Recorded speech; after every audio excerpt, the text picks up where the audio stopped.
Hello, everyone, and welcome to the I Love Seville show. Good to have you here on this cold Monday. Hope you're doing well. Today we'll be covering a wide array of topics from porch pirates on the rise in our area, which is a shame. I've got some packages I'm expecting soon, and I'm hoping I get them all so that I won't miss any Christmas presents for my family. We'll also be talking about the Biotech Institute breaking ground. A train could be heading from here to Richmond soon, as well as around Virginia. And we'll be talking about an op-ed from Superintendent Gurley. It really does seem like they're doing some work on the Charlottesville schools, which is good news.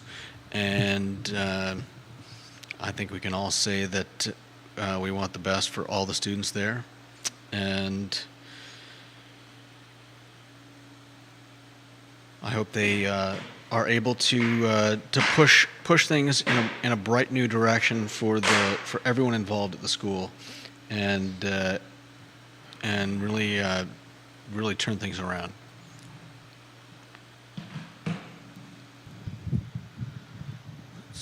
What topic are you most excited about?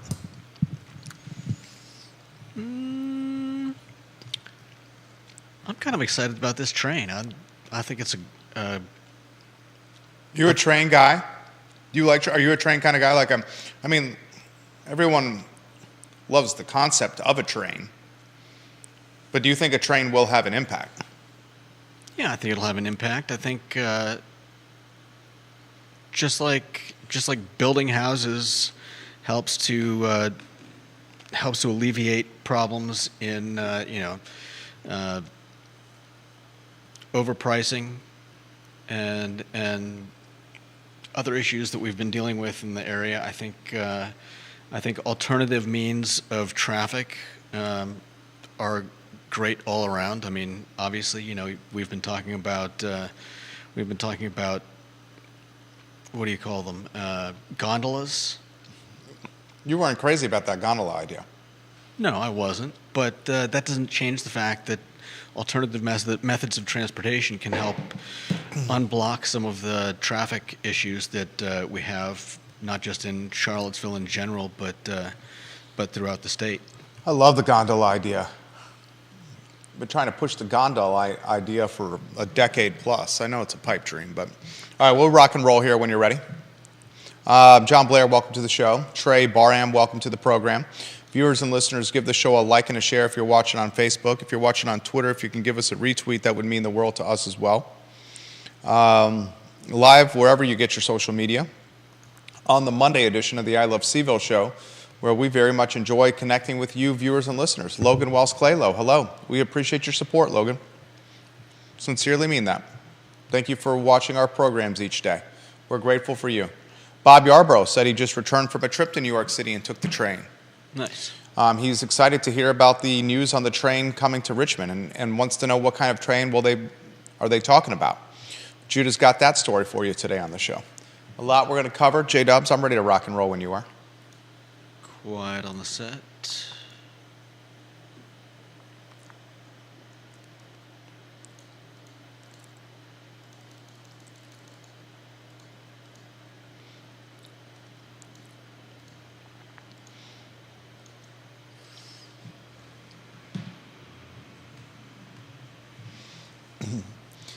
Good Monday afternoon, guys. I'm Jerry Miller. Thank you kindly for joining us on the I Love Seville show. It's great to be with you on a chilly Monday in downtown Charlottesville. Today's story is busy. Today's show, is busy. We have an op-ed written by the superintendent of Charlottesville City Schools in the Daily Progress that was published over the weekend. We'll highlight that commentary from the highest ranking team member and the highest paid team member in the Charlottesville City Public School System. Chief Kotchis has indicated to us that porch pirates are targeting Charlottesville and beyond. We have that for you on the Monday edition of the show.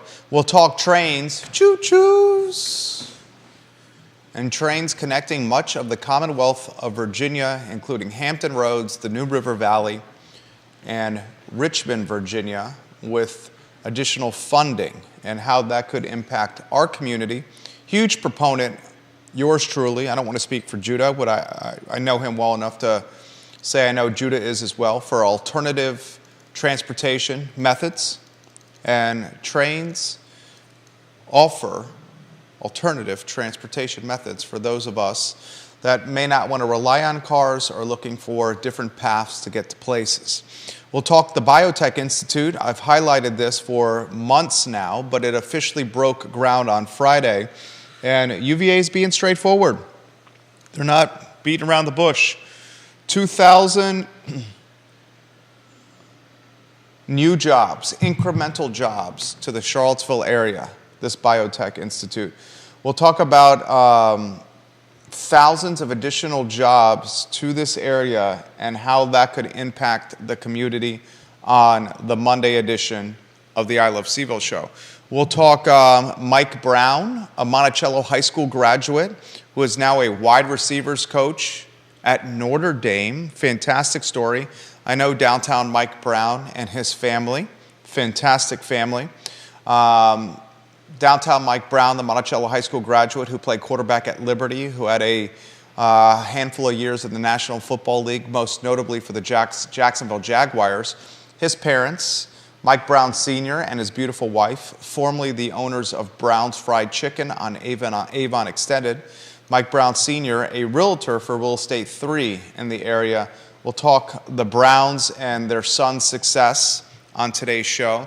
We will also have a conversation of a new professional soccer team, a new pro soccer team in the works here for the Charlottesville area. This would be one of the minor league systems underneath the MLS, but still pro soccer, semi-pro soccer, a welcome addition to the Charlottesville area. Judah Wickhauer is not only our director, but a key contributor to the talk show. Judah, why don't we go to the studio camera and then a two-shot with you, and let's talk letters to the editor. An op-ed, if you may, by Superintendent Gurley to the community. And I want to invite Superintendent Gurley on the talk show. He's welcome to come anytime he wants. He is the highest paid and the top employee within Charlottesville City Public Schools. He writes a letter to the editor that highlights basically what we talked about on Friday, that he should have done more sooner. I'm still of the indication, or of the inclination, I should say, of giving the benefit of the doubt for wanting to see Charlottesville Public Schools perhaps turn the corner. They have a new principal in place, a man I know well, in Kenny Leatherwood, former principal of Charlottesville High School. He's back for another rodeo as the interim principal. Mr. Leatherwood is going to run the show into summer of 2024. And Superintendent Gurley, in the op-ed to the Daily Progress, highlights a number of improvements that will be made to the high school, improvements that we asked to be highlighted on this talk show about a week ago, specifically better security for secondary entrances, specifically more accountability for students not following the directions. Superintendent Gurley highlighted that it's 14 and 15-year-olds that are causing much of the difficulty in the school. Not necessarily upperclassmen, but lowerclassmen causing much of the trouble. And he said to give us the benefit of the doubt as we try to fix these issues, including hiring more people, including moving people from the front office to the high school to serve as a sounding board, additional security, more eyes in the hallways in the classrooms. Where do you want to start with this story? And viewers and listeners, will open it up to you as we want to welcome many folks around the Commonwealth watching the show, including a large portion of our I Love CVille show viewer and listener top 25 power poll. John Blair, welcome to the program. Thank you kindly for joining us. Where do you want to start, J-Dubs? Well, I think it is a start. It's a place to begin fixing what's not working, and hopefully he's heard what the parents have said. Hopefully he's heard what the substitute who wrote another op-ed to the Daily Progress. Hopefully he heard what they had to say, and hopefully all of this is not just trying to window dressing, trying to give us what we want to hear, and actually a step towards fixing these problems. This is where I think we're going to be here. Coming out of the Christmas break, the first semester of this year at Charlottesville High School, I'll be straightforward, has been disastrous. You highlighted on Friday's show that the police department's been called to the school a handful of times just to restore law and order. He said, I believe, six fights have required police be called. That's a lot. That's safe to say. Yeah. He also highlighted that there were a boatload of other fights that the teachers had to bring them into order. Teachers have been injured. Teachers are scared. Quality of life and morale is low. There's open positions. There's security concerns. There's a roving ban of 30 to 50 students who Superintendent Gurley has highlighted are 14 and 15-year-olds that are going all over the school, creating chaos. The first semester has been disastrous. This is straightforward talk and factual talk. Coming out of the Christmas break, the holiday break, is where the rubber meets the road. Yeah.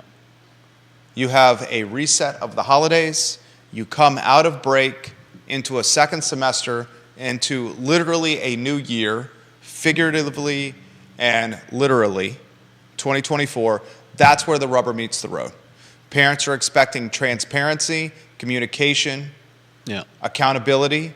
Parents are expecting repercussions for those that break the rules. Parents are expecting learning in a consistent and predictable fashion. A high school. If you want to put that first, lower, third on screen, that would be appreciated. The rubber meets the road. Mr. DL, welcome to the broadcast. Thank you kindly for joining us on Twitter. Viewers and listeners, let us know your thoughts in the feed. We'll relay them live on air. We give the benefit of the doubt. Superintendent Gurley is basically saying this. Give us the benefit of the doubt right now. I made a mistake. I should have done more sooner, Gurley says, but we're fixing it and give us the benefit of the doubt. I'm cool with that. Yeah. I'm cool with that. I understand it's been a rough few years from the pandemic and coming out of COVID back to in-person learning. I'm cool with giving it to the benefit of the doubt of coming out of the first semester. If things don't change, start of second semester, what happens, Judah Wickhauer? We have to take a serious look at what's going on and ask some questions that... Does it start from the top? Yeah, definitely. I mean, he says it's broken down very well in a couple places. And he says, we will make our communication clearer and more transparent. That starts tonight, and the detailed information on our website. With the detailed information on our website. So... That's literally what he said. Yep. Yeah. He's saying we are starting over right now. I think they've got their work cut out for them, but, they've got a lot of smart people on staff, and I think they'll make it happen. There you go. I'm excited to put this storyline behind us. The storyline continues to push the news cycle. You don't often see superintendents of school systems writing op-eds or letters to the editor. You don't see substitute teachers writing letters to the editor of the Daily Progress. Basically, these are columns. The Progress is calling them letters to the editor, but the Progress is short for local content, so they're basically publishing these as if they were columns in the newspaper written by a columnist. The intriguing aspect of these columns that are being written by a substitute teacher and or the superintendent is it's behind a paywall. So I'm very curious to see how many are actually reading them. in the community? How many of our citizens are reading them? Regardless, you have had a story gain momentum and momentum and momentum. Police coming to schools, Judah said 6 times. Yeah. Security breach, where an adult trespassed. That adult's been arrested. Yeah, I saw that. It was a female. A lot of folks thought it was a male that breached the security. It was a female that breached the security. A woman, yeah. A woman, an adult. Okay? You have the school resource officer topic, to bring them back or not to bring them back.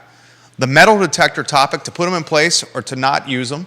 Yeah, I think those 2 topics are probably the big question marks in all of this, because I don't know that there's currently any push to get metal detectors. Oh, they're talking about it. I'm sure they are. School board's talking about it. Superintendent's office is talking about it. But they straight up said we're talking about it. Yeah, but even if they're talking about it, that probably doesn't mean that they yet have the money allocated for that kind of thing. I want to put not this something that they can just buy and install at doors. I want to put this storyline behind us, but I cannot. Here's why I cannot put this storyline behind us, and I'll try to do it in timeline or chronological order. You want some chronological order for the schools? Here it goes. You start the school year with not enough buses to get kids to school, so you have to do walking buses. Kids do not get to school on time, and they don't get home on time, and there's the invention of something called a walking bus, which boggles my mind, where kids generally or literally are walking together around the city to school. They are trying to make lemons out of lemonade. That's how it started. Yeah. Second part, chapter 2. Here's chapter 2. The fights, so much that police have been called 6 times to restore law and order.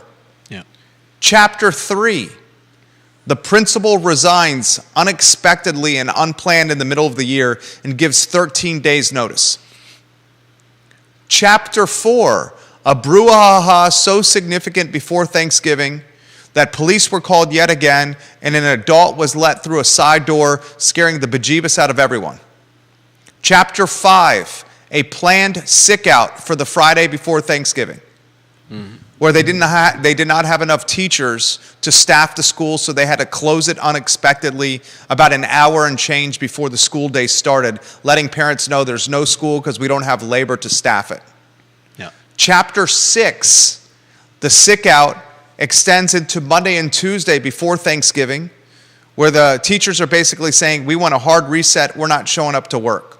So the superintendent says, no, we're going to have school on Monday or Tuesday, and then a Saturday impromptu school board meeting behind closed doors. He says, I made a mistake. We actually are not going to have school Monday or Tuesday before Thanksgiving. I'm backtracking on what I'm saying. Chapter 7, Kenny Leatherwood, former Charlottesville High School principal named, interim principal. Chapter 8, listening sessions at Charlottesville High School, 2 of them, that infuriated and aggravated parents that attended because they thought they were placated or they were treated like children, asked to meet in an auditorium or watch via Zoom for a kumbaya moment and no actual plan of attack. What chapter am I on now? Am I on chapter 9 or chapter 8?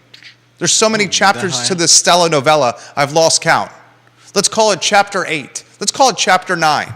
We get information that essentially a school security officer, or what was Renee Wright's exact title? Let me get it right. Words matter.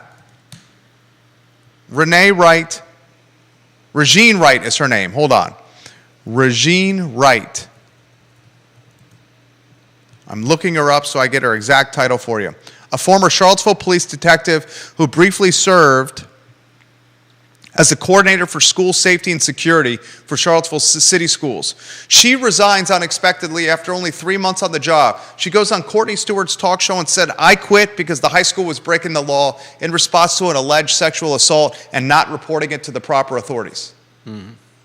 Chapter 10, somewhere within those chapters, I missed a chapter, was a substitute teacher writing an op-ed to the Daily Progress, the local newspaper, saying when she signed up to substitute, she was not greeted by anyone, didn't have a key to get into her classroom, had a line of students waiting outside their classroom with the door was being locked, was not given the internet to access the ISP, so she could educate her kids, was not shown where the staff bathroom was, and was given no instruction whatsoever on disciplining children. Basically, she was told you can substitute, show up to work, figure it out on your own. That's basically what she said. Find the bathroom on your own. Find the bathroom on your own. Figure out the internet Wi-Fi password on your own. Find a key. You basically break into your classroom door by getting a cat burglar's, that little pouch that has the instruments that the cat burglars use in the movies, and jimmy rig the lock so you can get in the classroom. She wasn't given a key. Next chapter, Gurley writes a letter to the editor, a column basically, to the newspaper. And he's saying, we screwed up, we effed up, give us a break, we're going to fix it. We give him a break through the first semester. Second semester is where the rubber meets the road, and I hope I'm done talking about this storyline, and it's business as usual at the only high school in Charlottesville, because that's what we all want. That's what we all want. That's what you want. It's what I want. It's like local government. We want it to be boring in the background and predictable. What do we want from education? We want it to be boring and predictable. That's what we all want as parents. We give them to the second semester. If things don't change, then heads roll at the top. Next topic is one Judah brought to my attention. New lower third headline, if you could. Then we'll talk trains, planes, and automobiles. We'll talk the Biotech Institute, which I've been highlighting, officially breaking ground on Friday. My family watched that movie over Thanksgiving. It's a great movie. It was a lot of fun. Planes, Trains, and Automobiles. It's a great movie. I think I've seen Christmas Vacation with Chevy Chase borderline 20 times, since Thanksgiving. The only thing that's rivaled the Griswolds' Christmas Vacation at our house is Home Alone 1. How they forgot Kevin again in Home Alone 2 is absolutely befuddling. The McAllisters and Child Protective Services should have had a conversation. For the second straight Christmas, they forgot Kevin. They misplaced Kevin. They lost Kevin. They take a trip to Paris while leaving Kevin in Chicago. And then in Home Alone 2, they take a trip to Miami while allowing Kevin to board a plane to Manhattan. Child Protective Services in 2023 would have been called. Somehow in the mid-1990s, the police and CPS don't care at all. They just allow 10-year-old boys to hang out for weeks on end in the Big Apple with daddy's credit card and a wad of cash and the Plaza Hotel with Donald Trump walking by the exit and entrance as Kevin's coming in. Crazy, crazy, crazy. Porch Pirates. Set the stage for us. Metronome, J-Dubs, Judah B. Wickower. I mean, anyone that's been on social media has seen videos of people's Ring cams and house cams catching thieves coming and stealing packages that UPS and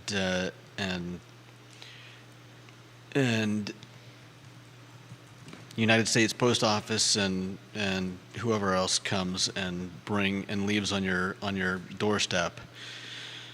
Well, if you thought it couldn't happen here, it's happening here. And Michael Conscious is saying, if you hear about it or if it happens to you, don't just report it is what he's saying. Don't just write it off. Report it.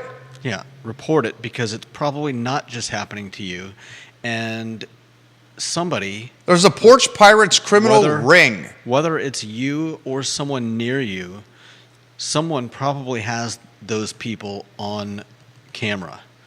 And when people start calling the police to let them know that something has happened, there is an increasing chance that they will be able to get a hold of some type of video footage that will help them figure out who's doing it and bring them to justice. Porch Pirates criminal ring going on. They're targeting packages on your front porch. They're targeting packages in your mailbox, targeting packages in your back porch. They're watching as UPS and as FedEx drop off packages. We'll throw in the United States Postal Service, and they're snatching them before you can get them straight from the friendly comforts of your house, your plot, your abode, your casa. This is not good. No. We don't want porch pirates targeting our houses. We should all be vigilant, and we should work accordingly to catch whoever is doing this. It is beyond a slap in the wrist. Chief Kachis highlights the significance of it in the report that you're reading. Pass it along to the viewers and listeners. That's actually a felony. It is a felony. You're not allowed to steal other people's mail. It is a felony. That's what this is. Yeah. It's not just taking a TV out off your front porch or a nice recliner. It's an actual felony, and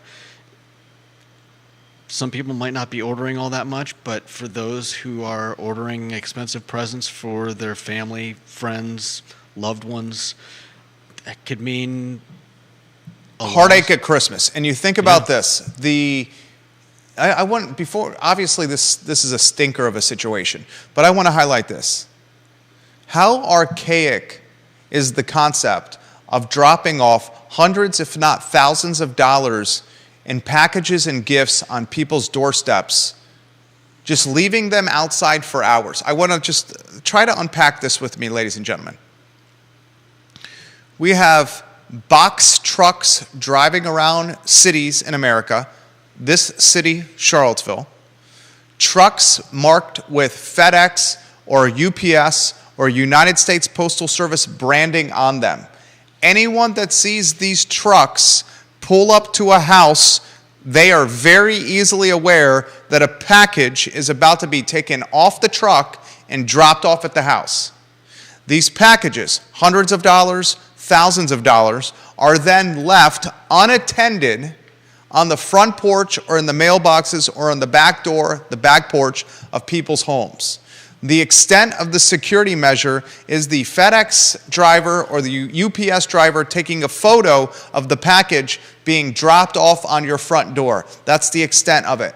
Then those packages are left unattended for hours, if not a day or longer, before the homeowner picks them up and brings them inside where they are truly safe. I want you to understand the archaic nature of receiving packages in this capacity. This is akin to trading stocks through carrier pigeon. This is akin through utilizing Morse code for communication. This is akin to sending fax machines to communicate information. But really, what's the alternative? There's got to be something better than this. I mean, yeah. Lock boxes on front porches. We have in this building right here a drop point that's out of sight and is under lock and key. Why we don't have a box that has a programmable code or a code that can be utilized by delivery drivers to type the code in, open up a box on a front porch, and put the package in, I have no idea. I mean, that seems a little. That could get.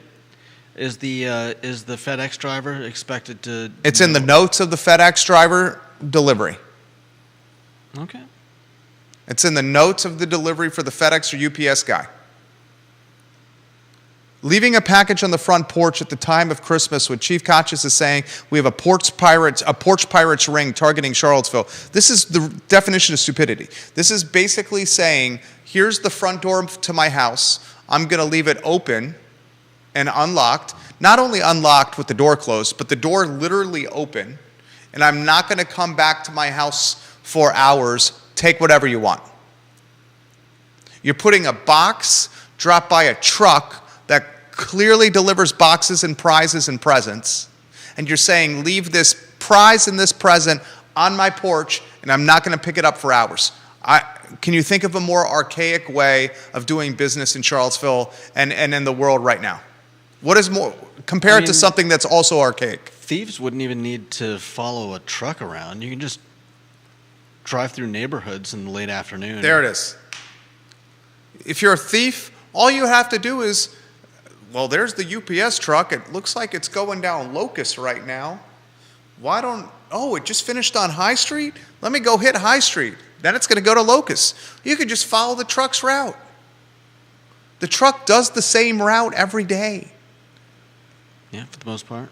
What is this akin to from archaic form of doing business or interacting in life? I mean, I'm not sure I agree with you because there's not really much of an option besides holding it at the UPS Well, I office. just gave you an option. A box on the porch. Yeah, but you're saying everybody's going to Literally build a what we box use in with this a building. Digital. What we use in this building. We got a box that the UPS guy puts packages in when he comes to drop them off. And the people who are getting packages go to the box and see if their package is there. They get the notification on their phone that a package has been delivered.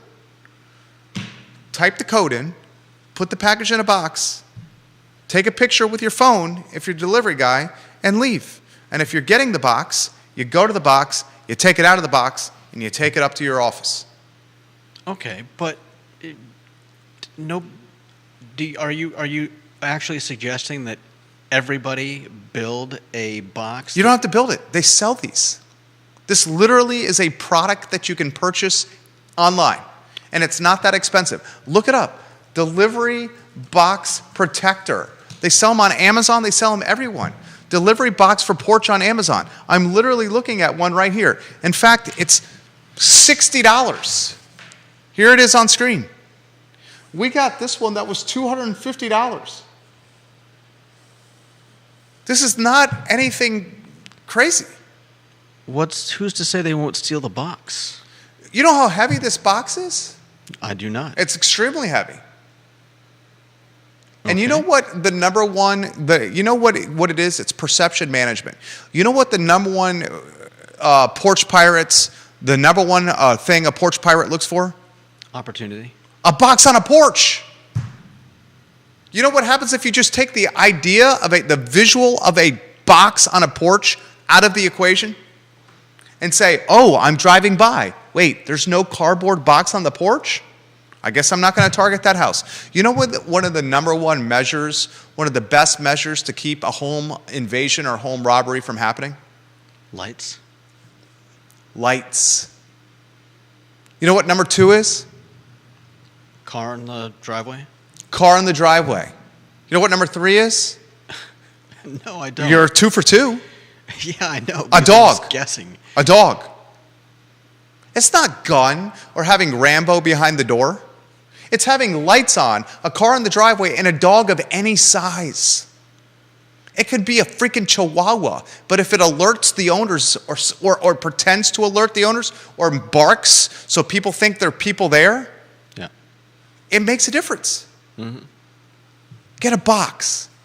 There's 3 options right here ranging from $40 to $250. I suggest this one. And put it on your porch. And take the box out of sight. Some of these don't even have codes that you type in. They're just boxes that don't look like cardboard on a porch. Okay. Just a suggestion. Put the next topic in if you could put this on the screen. You're going to set the stage for this one, my friend Judah B. Wickhauer, the metronome of the talk show. Trains, planes, and automobiles. In this case, it's just trains, and more trains. There we go. So there is, let's see, where was it? Virginia is getting close to possibly having a much better transportation system. The project would open service between Richmond and Charlottesville. It's already won a $500,000 planning grant from the U.S. Department of Transportation just last week. And it's among a lot more major infrastructure announcements impacting Virginia, worth close to $2 billion. All right, read it verbatim for the viewers and listeners, what you're reading, so we can talk about it. All right, the big picture, dubbed the Commonwealth Corridor, the goal is to directly connect Hampton Roads, Richmond, Charlottesville, Roanoke, and the New River Valley. Currently, all of Virginia's rail lines terminate in D.C., and the only Amtrak connection between Richmond and Charlottesville is provided by bus. The idea was first proposed by rail advocates in 2018 and embraced in 2020 by state lawmakers who agreed to fund an initial feasibility study. The state estimates that once established, it would take about an hour and a half to travel between Richmond and Charlottesville by train. So, I think this is a great deal. Does it have an impact? Does it actually have an impact? Juan Sarmiento, watching the program, Juan is top 25 in the viewer and listener power poll. He's ranked 25 in the power poll. Juan Sarmiento said, we bought expensive paintings when we were on our last cruise. They were supposed to be delivered to our home where a signature was needed for delivery. Both the FedEx driver, both parties, including the FedEx driver, just left them by our garage without signature, and that didn't fly well with him. Vanessa Parkhill, watching the program. Vanessa Parkhill is number 6 in the top 25 viewer and listener power poll. And she says that sees a new business model opportunity.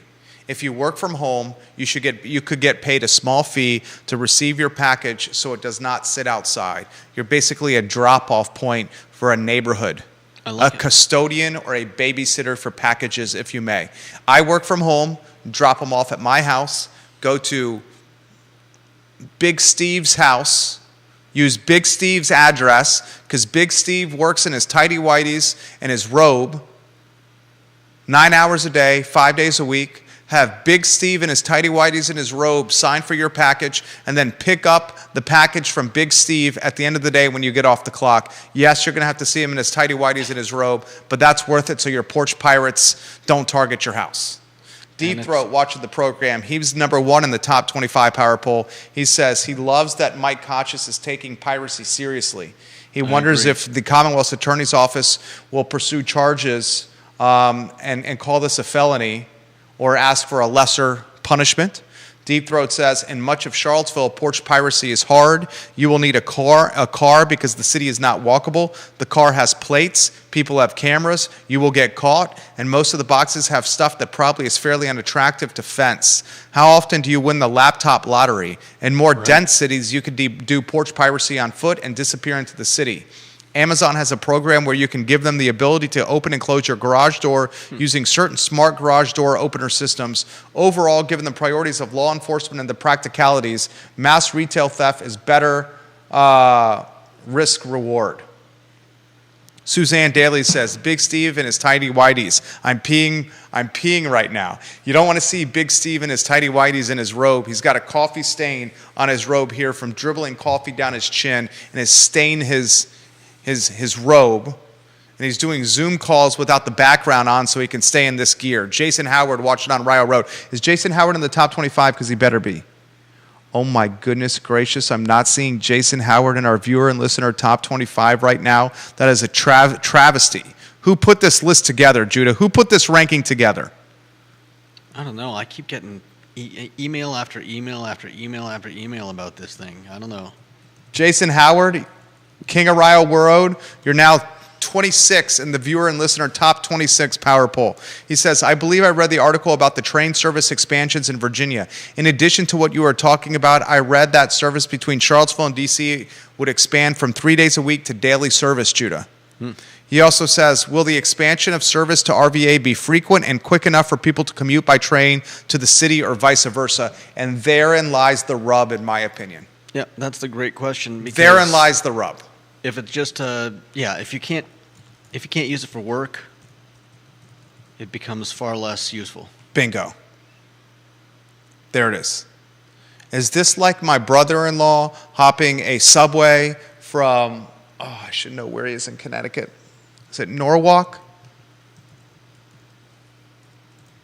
I think it's Norwalk. Is this like someone being able to commute into Manhattan on a train that's comes every 15 or 20 minutes, and you can plan your schedule around it? You see this around New Jersey and Connecticut. Folks commuting into Long Island, commuting into Manhattan. Folks on Long Island, New Jersey, Connecticut, taking the train to work. They can plan where they live. They can plan their schedule, their departure time, and their arrival time around a train schedule. Or is this going to be easy breezy, Sunday easy? What's the saying? Easy breezy lemon squeezy. I think Big Steve likes lemon squeezy. If it's For him. only for leisure, what's the value it provides? Not much, I wouldn't think. There you go. If it's frequent I mean, and it would- often and reliable, it provides value for actual 9-to-5ers or business professionals. If this is geared strictly to the tourist or the weekend goer, what is the value proposition? Because the tourist or the weekend goer, especially someone like our family who has kids, is probably not going to take the train. Right. We have kids. Kids are a pain in the, what do you call it, the tuchus? Yeah, took us. Kids are a pain in the tuchus. You're not Yeah. going to take the train with them until their teenage years or older, where they can sit in a seat and be civilized human beings. Well, because if you're going to Richmond for the weekend, do you really just want to walk around everywhere? There it is. And But if you're gonna- going to and if you're Richmond gonna Monday rent a- through Friday and you have a set destination, you don't care. Yeah. Yeah, if you can get a ride from the train station to where you need to go and back to the train station and head back at the end of the day, it seems ideal. Deep Throat, number 1 in the top 25 power poll. New York City Metro North trains run with 10 to 20 minute headway during the rush hours, or at least they did pre-COVID. Doubt that is happening in Charlottesville and Richmond. Yeah, I kind of doubt that too, but I'm not throwing shade on trains. I love trains. I love trains. I'm a huge proponent of the gondola system around here to get transportation, traffic off the roads. Have you been on Pantops or 29 North during rush hour? Ivy Road by the Boar's Head, or Moe's Barbecue or Ivy Square Shopping Center during rush hour? It is brutal McBrutalstein. I want to get the traffic off the roads, but let's call a spade a spade. If the trains aren't consistent and frequent, the impact it's going to have is not great. right. Still respect the story that you shared, Judah. Next topic, let's put it on screen. Paul Manning Biotech Institute. It's official. It broke ground on Friday. Bob Yarborough, I'll get to your comments. Bob Yarborough is now in the power poll. Bob Yarborough, you're a top 27, the king of Redfields. Bob Yarborough, and the top 27 viewer and listener power poll, YARBROUGH. YARBROUGH. I got your name in at 27, Bob Yarborough, key contributor to the family, the king of Redfields. For work commutes, a light rail system might work better, similar to the one they have in Denver. Bingo. Bingo.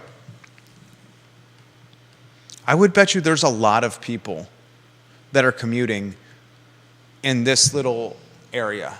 Hampton Roads, Richmond, Charlottesville, and the Roanoke and New River Valleys. The Commonwealth. Hampton Roads, Richmond, Charlottesville, and the New River Roanoke Valleys. And if they can get frequency and consistency with the trains, that will provide value proposition and will be better for the environment and will alleviate traffic and Yeah. can improve quality of life. No But doubt. if it's not frequent and consistent, it's going to be useless. Yeah. It will be an attraction as opposed to a utility. Right.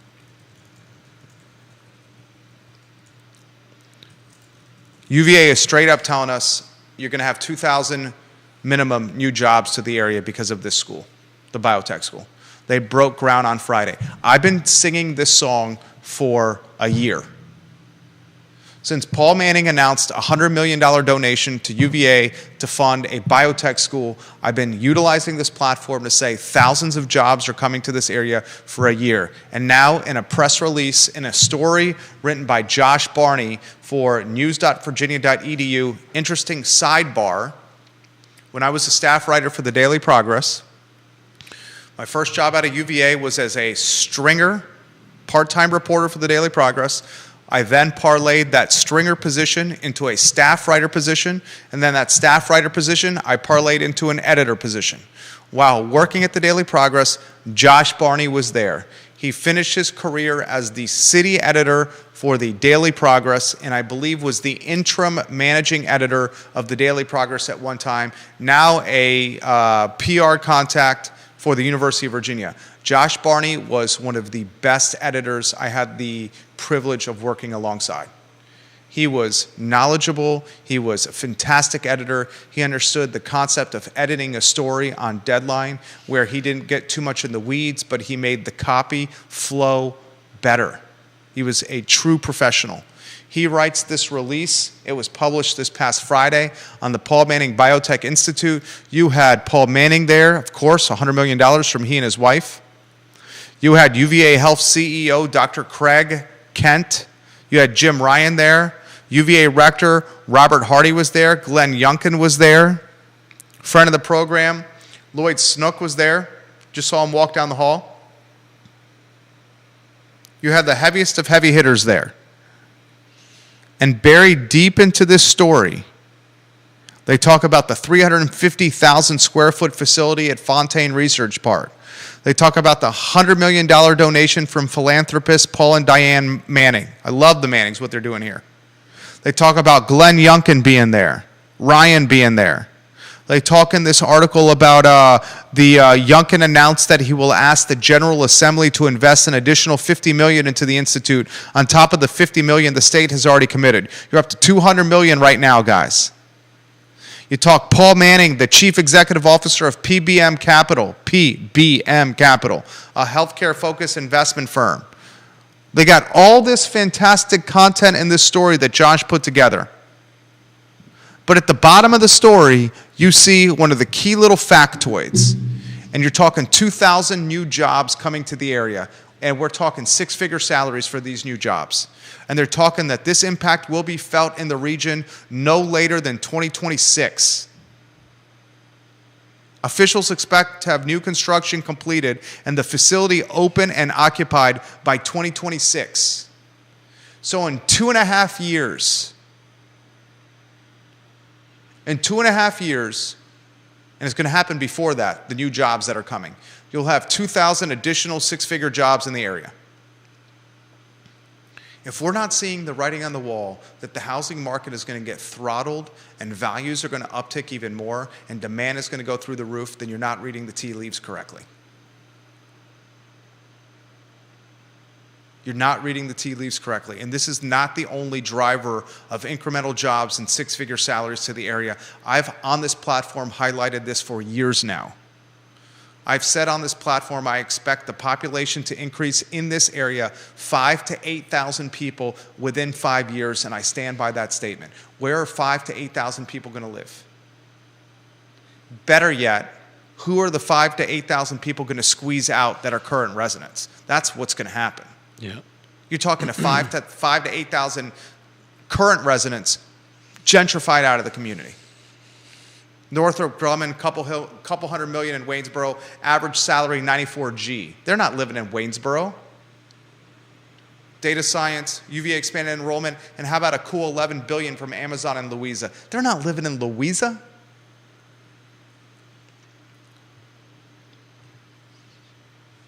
I've been here 23 years in this community, and I have never seen the housing ecosystem this throttled. Ever in 23 years of being here. Mm-hmm. It is beyond throttled. We're talking like the drain in Judas Sink when it goes to shave that beard and all his whiskers get washed down his bathroom sink and it just floods to the top because those cherry red whiskers on his face, I would say it's cherry red. Why, you don't think cherry red? Are you concerned about the gray on the sides over there? Are you using Just for Men? No. Do you use Just for Men? No, I love the different colors. I think the gray looks great. I love the different colors. It used to be, I mean, if you take a close look, there's red and brown and blonde in there. That's character.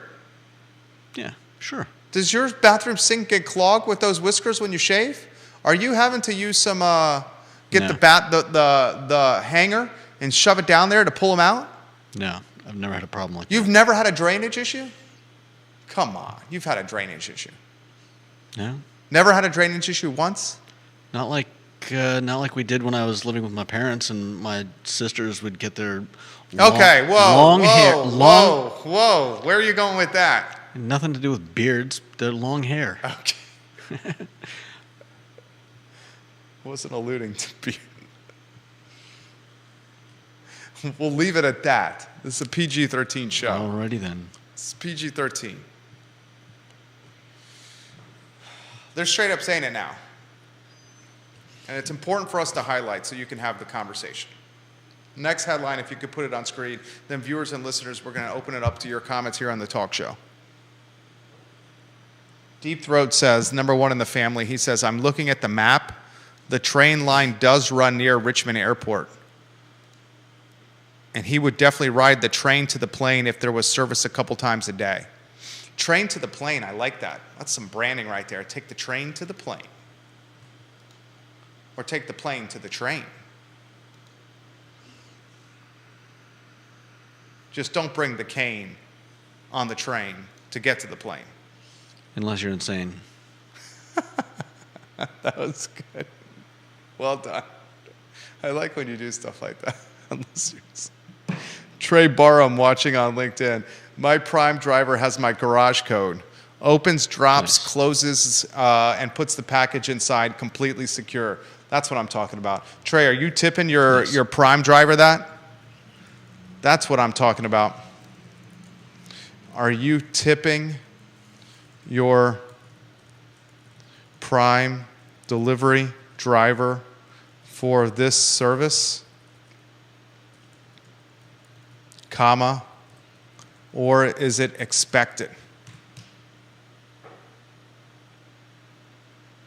John Blair says, Jerry, leaving packages on the porch is akin to Fred Flintstone locking the doors to his car. That's good. John Blair, where's he ranking our power poll? I got the power poll right in front of me. John Blair is number 2 in the top 27 viewer and listener power poll right now. Hilarious. There it is. It's Christmas time.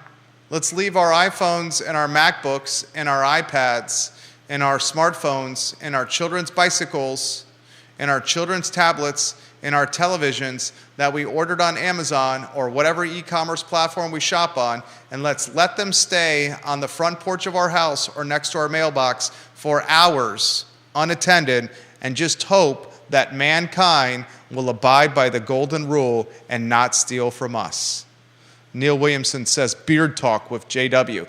Neil, when you grow that beard, does your drain and your bathroom sink get clogged? And Neil needs to be in the power poll. Neil Williamson, number 28 in the top 28 viewer and listen power poll here on the I Love CVille show. The king of content, Neil Williamson.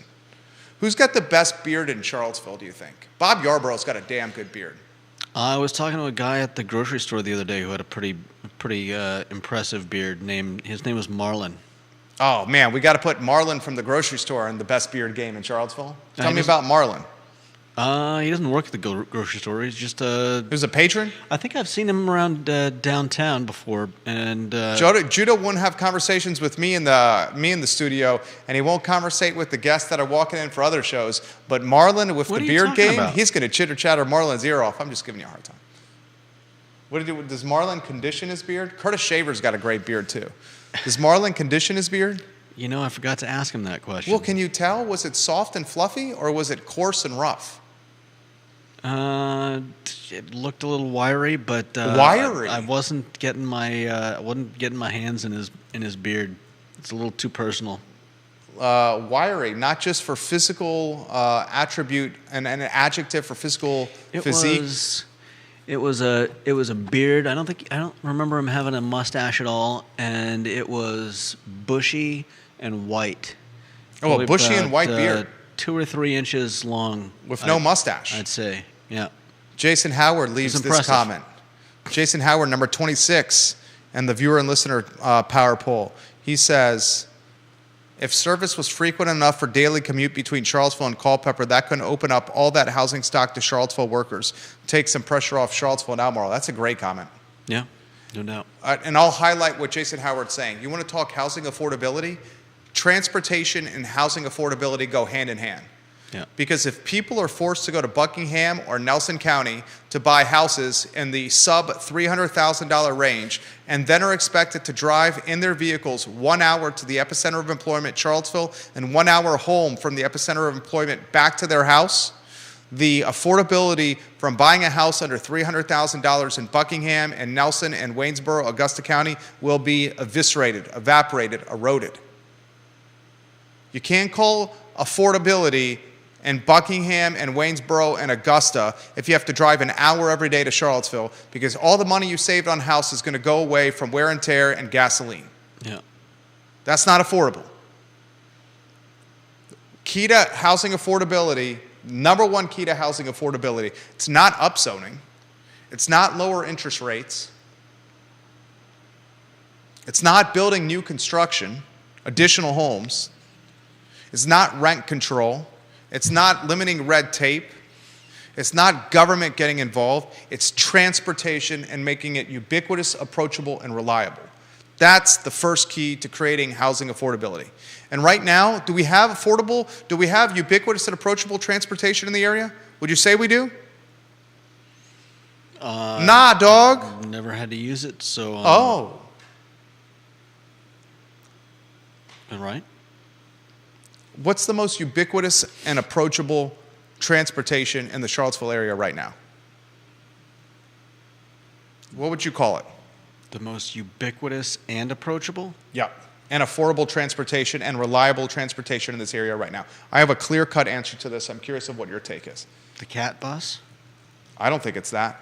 Okay. I think it's the scooters and bikes that you could rent by the minute or by the mile that are all over the city. You see one, you take your phone out, you unlock it, you get on it, and you go a place. That's fair. Nothing is more ubiquitous, approachable, or reliable than those scooters and bikes that are left in dangerous, precarious areas and lacking pleasing to the eye areas around Charlottesville. But they get people to and from places. You sure about reliable, though?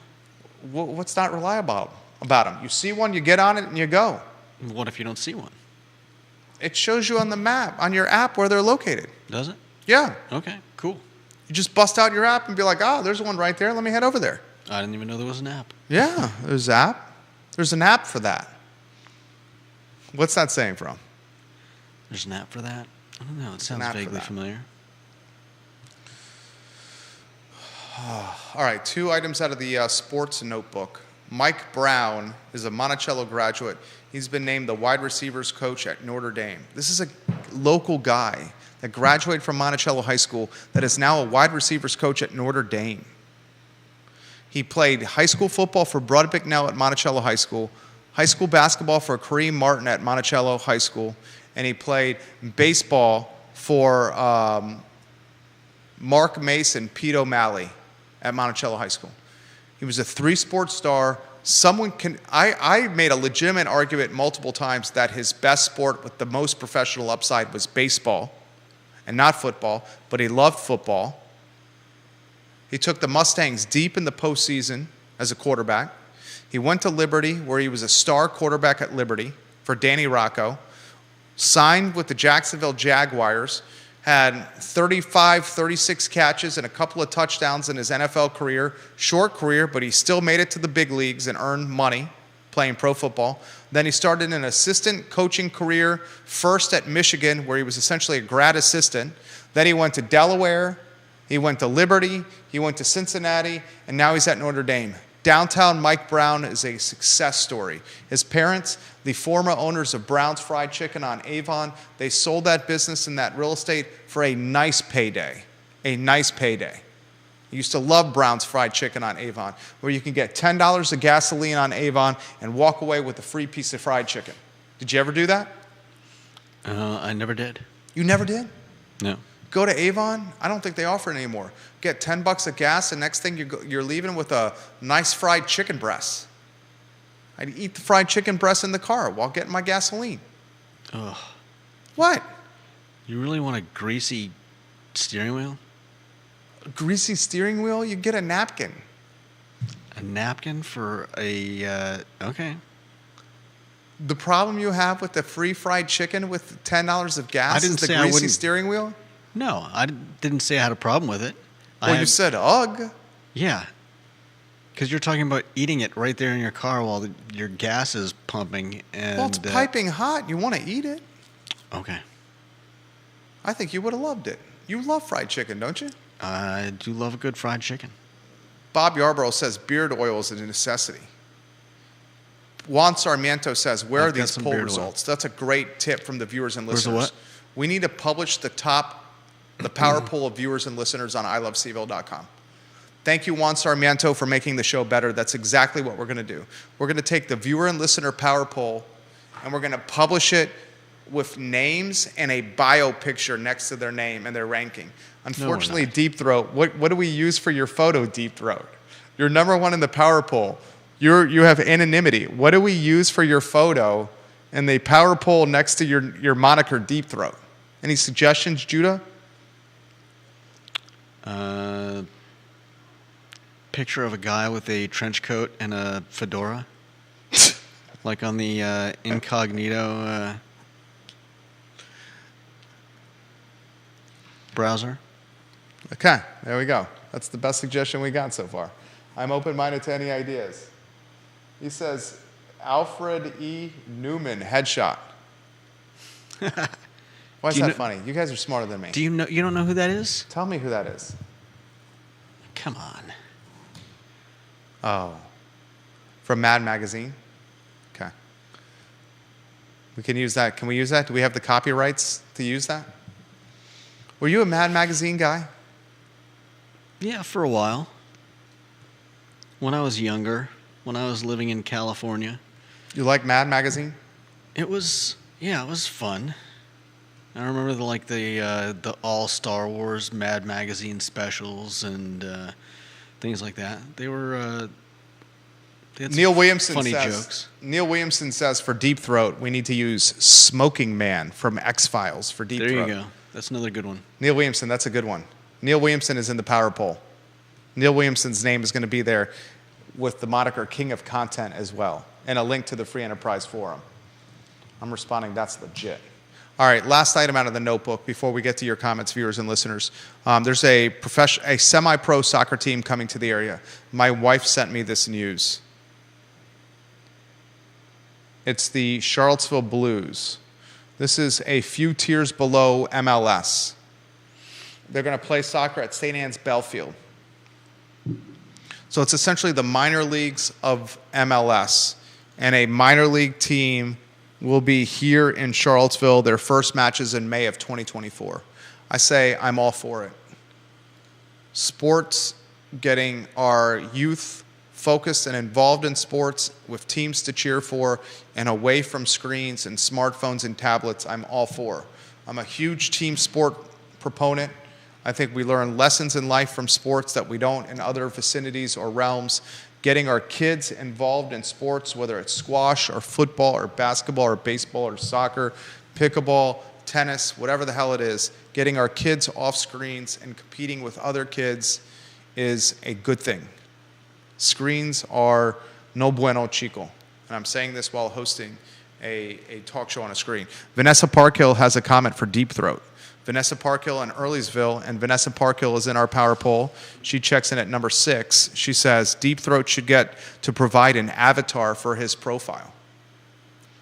Vanessa Parkhill also says, I'll bet Deep Throat's son, High Voice, could come up with something clever so you don't need to worry about copyrights. I have no doubt. Deep Throat, your son, High Voice, is getting props on one of the 15 Facebook pages this show is on. Vanessa Parkhill says, let High Voice come up with something clever for Deep Throat's profile picture. And she says, more sports everywhere for everyone. I love this. I love the communication with the viewers and listeners on various social media pages. James Watson. James Watson's a key contributor to this family.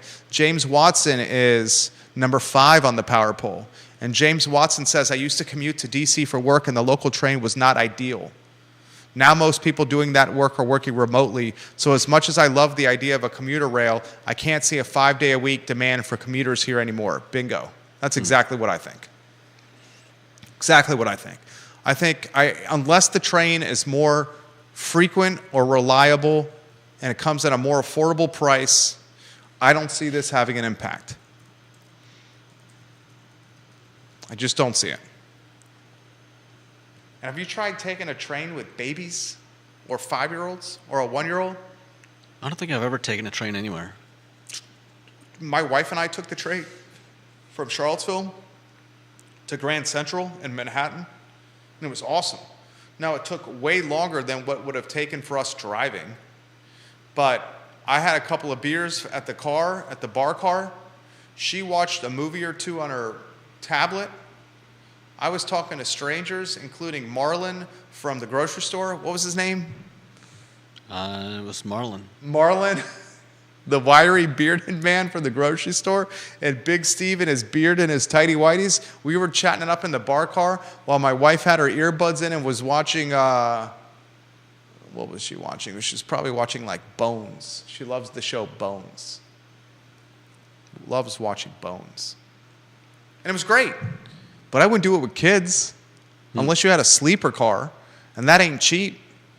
Why would you do it with kids? Why wouldn't I? You'd rather have them in a car with you? A sleeper car, at least you can confine them into the room so the people around aren't impacted by their lunacy. Love my kids, but they're lunatics.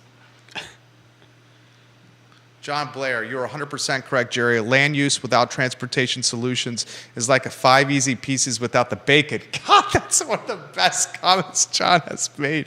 One of the best comments you have made. 5 easy pieces from Little John's without the bacon. That's fantastic, John.